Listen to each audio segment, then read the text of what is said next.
আজকে মানেন কিংবা না মানেন টাইপের একটা বিষয় নিয়ে কথা বলবো। সেটা হচ্ছে কেন কেরিয়ার সেলসের জব দিয়ে শুরু করা উচিত। আপনি মানেন কিংবা না মানেন, আপনার কেরিয়ার সেলসের জব দিয়ে শুরু করা উচিত। আমি কেন এই কথাটি বললাম? বিকজ আজকে আমি সেই কারণগুলো নিয়ে আপনাদের সাথে আলোচনা করব। আচ্ছা বলেন তো, কেরিয়ারে সফল হইতে হলে কয়টা ভিত্তির উপর বেস করে আপনাকে কেরিয়ারে সফল হইতে হবে? আমি জানি এই বিষয়ে আমরা অনেকেই খুব বেশি ক্লিয়ার কনসেপ্ট রাখি না। প্রথম জিনিসটা হচ্ছে আপনাকে কোনো একটা বিষয়ে দক্ষ হইতে হবে। দ্বিতীয়ত হচ্ছে আপনাকে পাবলিক ডিলিংস করতে পারতে হবে, অর্থাৎ মানুষের সাথে আপনার কথা বলার ক্ষমতা থাকতে হবে। তৃতীয়ত, আপনি যে বিষয়ে দক্ষ সেই বিষয়ে আপনি অন্যকে কনভিন্স করতে পারতে হবে। এটা হচ্ছে 3 নম্বর পয়েন্ট। এই 3টা পয়েন্টের একটি বিষয়ে যদি আপনার লাইফে গ্যাপ থাকে, তাহলে আপনাকে বিশ্বাস করতে হবে যে আপনি কেরিয়ারে সফল হতে পারবেন না।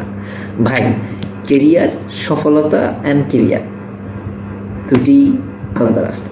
সো কেরিয়ার চালাই যেতে পারবেন, রুটি রুজি করতে পারবেন, ভাত খাইতে পারবেন, সংসার চলবে, কিন্তু আপনি কেরিয়ারে সফল হইতে পারবেন না।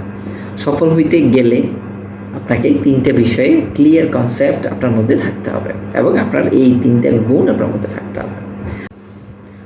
আসেন এবার আমি কেন আজকে কেরিয়ারের শুরুতে সেলস জব নিয়ে মার্কেটিং করছি সে বিষয়ে কথা বলি। প্রথমত বলে রাখি, আমি নিজেই একজন সেলসের লোক। আমি আমার কেরিয়ার শুরু করি সেলস দিয়ে। আমার স্টার্ট আপ 2019 আমি স্টার্ট আপ শুরু করি। এরপরে আমি এজেন্ট ব্যাঙ্কিং জব নেই। দেন হচ্ছে আমার চিন্তা ঢুকে যে আমি 5 জন মেম্বার আমি চালাইতে পারি না, আমার দরকার 5 জন লোক, 10 জন লোক চালানোর ক্ষমতা অর্জন করা। এটাকে বলে লিডারশিপ ক্যাপাসিটি।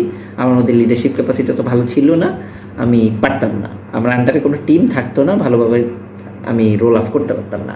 দ্যাটস ওয়াই আমি চিন্তা করি যে আমি একটা বাংলাদেশের বেস্ট সেক্টরে যাই, যেখানে আমি আমার ম্যানেজমেন্ট শিখতে পারবো, আমি কীভাবে পাবলিক ডিল করতে হয় জানবো, কীভাবে আমি অনেকগুলো মেম্বারকে একসাথে করে টিম ওয়ার্ক করাইতে পারবো, এটা আমার নিয়ন্ত্রণে।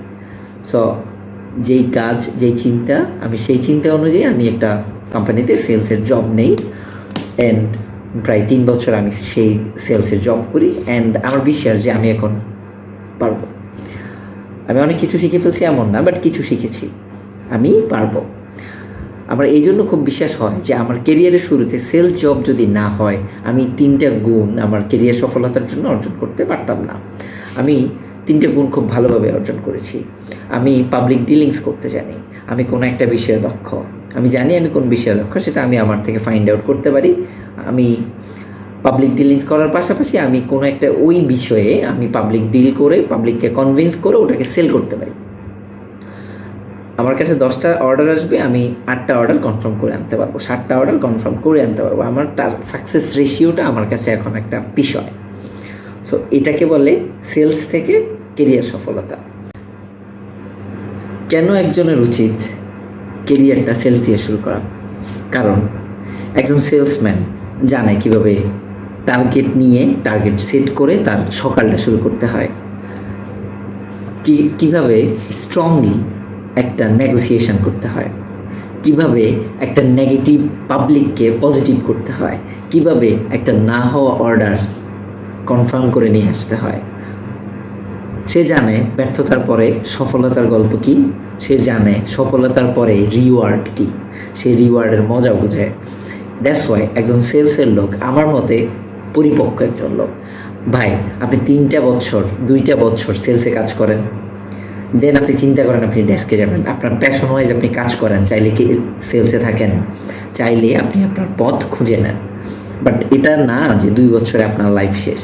2 বছরে আপনি আগুনে পোড়ানোর মতো যেরকম জিনিস ধাতব তৈরি হয় না, এইভাবে হচ্ছে আপনি আপনাকে তৈরি করতে পারবেন। সো এটাই হচ্ছে সেলসের মজা। একজন মানুষ যখন সেলসে কাজ করবে, তখন আমার বিশ্বাস সে নিজেকে ইস্পাতের মতো তৈরি করতে পারবে। আসেন আমার কথাটা চিন্তা করেন, দেখেন উপকার আসে কিনা। বাট আমার বিশ্বাস এই কথাটি, এই সাজেশনটি খুবই কাজ দিতে পারে আপনাকে। এরপরে আপনার যদি প্যাশন হয় অন্য কোনো কাজ করেন, আপনি করেন।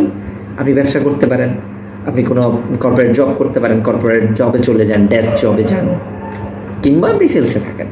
বাট নিশ্চিত থাকেন 3টা বছর আপনি মন দিয়ে সেলসে কাজ করেন, আপনি সফল হবেন। ধন্যবাদ।